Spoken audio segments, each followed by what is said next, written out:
thank you, Carlos. And it's a great pleasure to be here. As always, I continue to learn at the feet of experts, and this has been a very thoughtful discussion to date, and certainly inspired many thoughts and ideas about what can be happening going forward. I have the good fortune of leading the technology practice for the largest investment banking advisory firm here in the US, focused on the lower middle market. And those would be businesses valued at under 500 million. So as you can imagine, there are a lot of them. You know, we're very actively involved today in the M&A activity around healthcare and technology, in particular, their convergence, which is where we see some very dynamic opportunities. And Sambit, who led off today's discussion, I think has created an organization that is a perfect example of how both patients can benefit, as well as or the organizations that support them can also be the beneficiaries. The healthcare market today is approximately 8.5 trillion. Just about 3 trillion of that sits here in the United States alone. But more importantly, it's expected to top 12 trillion by 2022. So not surprisingly, there's a considerable interest from the financial community, both strategic corporations and private equity firms that have been investing to date. A significant investment has been made in healthcare institutions, and an increasing amount is being focused on the development and application of technologies for healthcare. You know, there are 4 really key drivers here, and this is pre-COVID. But obviously health management, access to the market, an aging core patient base, and what we're gathered here today to talk about, which is innovation. It's estimated that here in the US alone, almost 1/3 of healthcare investment is wasted.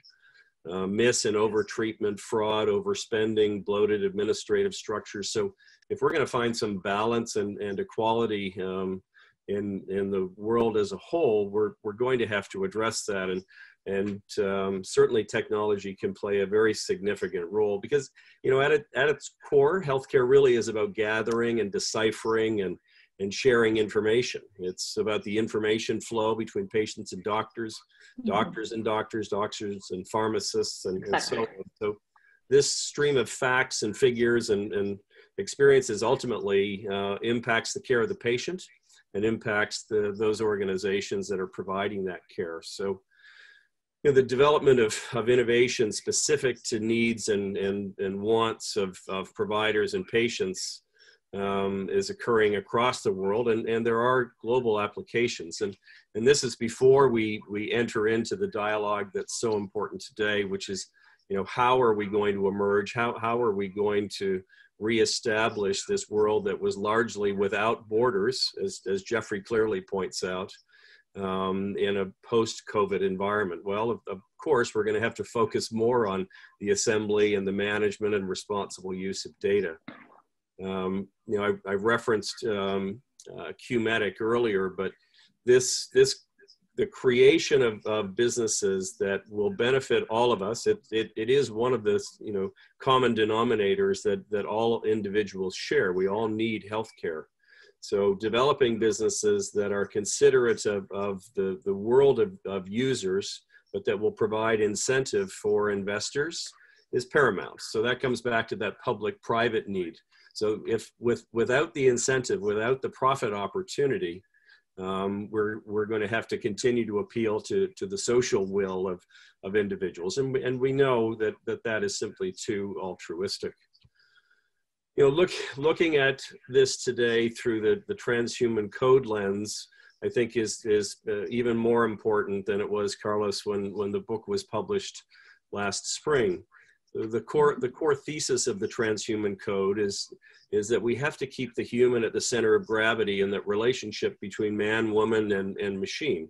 We have to self-govern our actions. So, you know, I've said many times before that in the absence of a global governor of technology, and certainly with growing resistance to further regulation across all industry sectors, that the technology developers, the enablers, financiers like our organization, and the technology users, all of us, we have to decide what's right and what's wrong.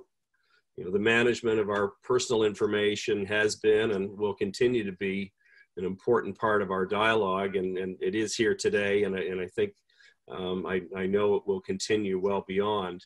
And the protection of our digital rights has to be a key focus for all of us. But, you know, equally importantly today, over 3 billion people on the planet, a population that's approaching 8 billion, have never seen a doctor before. They've never seen a healthcare professional before. They don't have access to them, and or they can't afford them. And so, you know, the challenge that I would leave, the transhuman code challenge that I would leave everybody with here today, the panelist members as well as our audience, is, you know, how can we use technology to equalize accessibility to healthcare for those who are without it? And how can we help close that gap between the serviced and those without hope?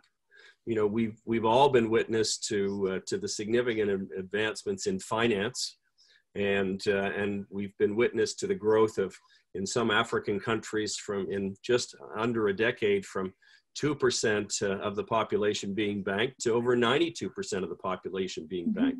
Well, there was tremendous financial incentive for those financial companies to do that. So we have to create a model, I believe, if we're going to be socially responsible. We have to create a model, to your question, Carlos, that satisfies the financial needs of the investors, and that can help in order that we be able to deliver on the healthcare needs